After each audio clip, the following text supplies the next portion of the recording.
अब हम लोग समझेंगे प्रश्नावली 9.1 क्वेश्चन नंबर 5। भूमि से 60 मीटर की ऊंचाई पर एक पतंग उड़ रही है। यानी जमीन से लेकर के 60 मीटर ऊंचा में क्या उड़ रहा है? पतंग उड़ रहा है। क्या उड़ रहा है? पतंग उड़ रहा है। पतंग में लगी डोरी को अस्थायी रूप से भूमि के एक बिंदु से बांध दिया गया है। यानी जो पतंग उड़ रहा है और ज़मीन में एक बिंदु पर यानी ज़मीन के एक जगह पर इस यानी अस्थायी रूप से क्या किया है? वो डोरी को बांध दिया है। भूमि के साथ डोरी का झुकाव 60 डिग्री है। यानी भूमि के साथ जो है डोरी का झुका हुआ कोण जो बनता है, वो एंगल जो कोण बनाता है वो 60 डिग्री का है। नहीं है तो डोरी की ऊंचाई ज्ञात करें। अगर कोई ढील नहीं है तो क्या है बोल रहा है? डोरी की लंबाई, ऊंचाई नहीं लंबाई ज्ञात करने वाला कि डोरी की लंबाई क्या होगा? वो डोरी की लंबाई ज्ञात करना है। तो सबसे पहले हम लोग फिगर से समझते जाएंगे कि फिगर अगर समझ जाएंगे तो बनाने में बहुत इजी होगा। देखो फिगर सबसे पहले क्या बोल रहा है? भूमि से 60 मीटर की ऊंचाई पर एक पतंग उड़ रही है। देखो जमीन से,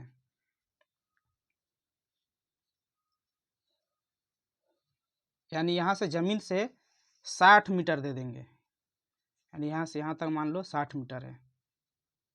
कितना मीटर है? 60 मीटर। ये 60 मीटर है, ठीक ना। पतंग उड़ रहा है यहाँ पर क्या है? एक पतंग उड़ रहा है 60 मीटर ऊंचाई पर। पतंग में लगी डोरी को अस्थायी रूप से भूमि के एक बिंदु से बांध दिया गया है। भूमि के साथ डोरी का झुकाव कोण कितना है? झुका हुआ कोण 60 डिग्री। यानी यहाँ से जो कोण बनाता है, यहाँ से जो एक कोण बनता है ये 60 डिग्री का है। कितना डिग्री का? ये कोण जो बनाता है वो 60 डिग्री का है। तब बोल रहा है कि इसमें कोई ढील नहीं है, यानी ये डोरी में कोई ढीला नहीं है। तो डोरी की लंबाई ज्ञात करना, इसका लंबाई ज्ञात करना है। कितना लंबा है? इस डोरी का लंबाई ज्ञात करना है। तो इसको डोरी मान लो, डोरी इसको बोलो, ये डोरी है। इसका नामकरण कर दो ए, बी और ये सी।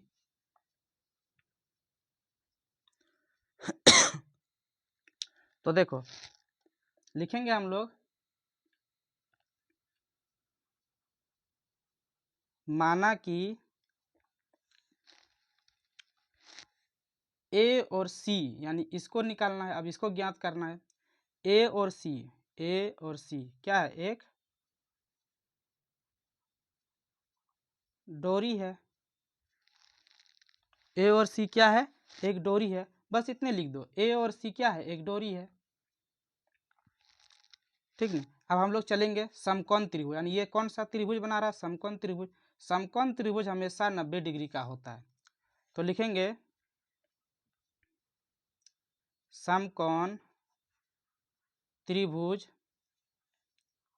ए बी सी में तो क्या लेंगे? एक जो दिया हुआ रहेगा वो एक उसको लेंगे, और एक जिसको निकालेंगे एक वो भुजा लेंगे।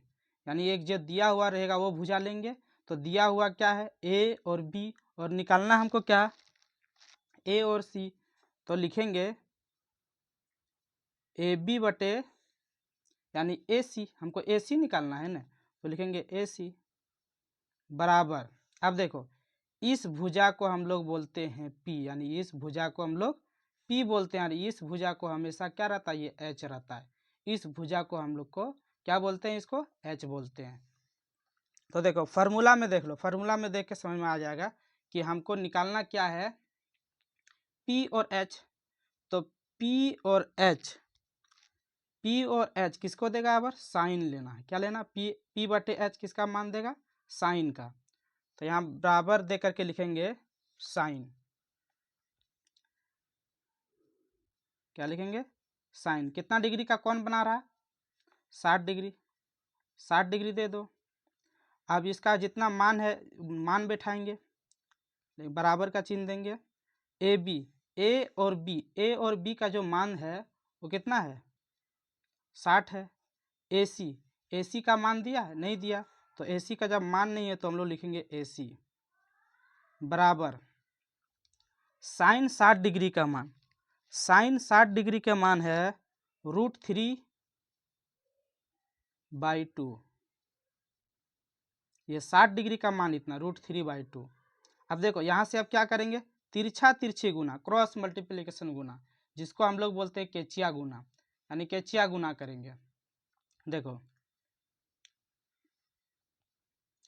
जब स्क्वायर इसको जब गुना करेंगे, पहले स्क्वायर इसको कर लेते हैं, यानी जब स्क्वायर इसको कर लेंगे तो ये आ जाएगा √3AC, क्या आएगा AC। और जब 60 को 2 से गुना करेंगे, 60 को जब 2 से गुना करेंगे तो 60 दूनी कितना हो जाता है 120, कितना होता है बराबर है, बराबर का चिन्ह दो, बीच में बराबर है तो बराबर चिन्ह को दो। उसके बाद कितना हो जाएगा 120, इसको और इसको जब गुना कर दिए तो ये हो गया 120। अब देखो हम बार बार बताते आ रहे हैं कि कोई अक्षर रहेगा या फिर कोई भी चीज़ रहेगा यहाँ चिन्ह नहीं रहेगा यार, उसके साथ अंक रहेगा तो वो गुना का माना जाएगा।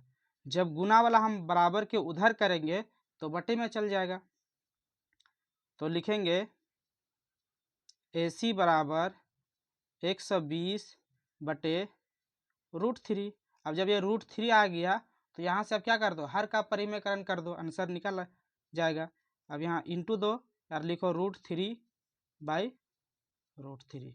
अब यहाँ पर लिख दो हर का परिमेयकरण करने पर, ठीक है। अब देखो जब 120 को √3 से गुना करेंगे तो ये हो जाएगा AC बराबर 120/√3। √3 को जब भी हम गुना करेंगे तो सिर्फ 3 आएगा, रूट खत्म हो जाएगा। अब देखो ये दोनों अगर कट रहा है तो काट दो, यार नहीं कट रहा तो यही आंसर हो जाएगा, लेकिन दोनों कट रहा है, यानी 3 का टेबल पढ़ो, 12 कितना मरतम जा रहा है 4 मरतम, तो 4 लिखो और ये 0 जो है उतार दो, कितना आ गया 40। तो ये हो जाएगा AC बराबर, यानी AC बराबर 40 और क्या बच गया था √3 मीटर। तो लिखेंगे अतः डोरी की लंबाई, क्या दिया लंबाई दिया है ना, डोरी की लंबाई AC बराबर 40/√3 मीटर, यही मेरा क्या हो जाएगा आंसर हो जाएगा। देखो अच्छा से देख लो और नोट्स बनाते जाओ, और नहीं समझ में आएगा तो फिर कमेंट करके बताओ।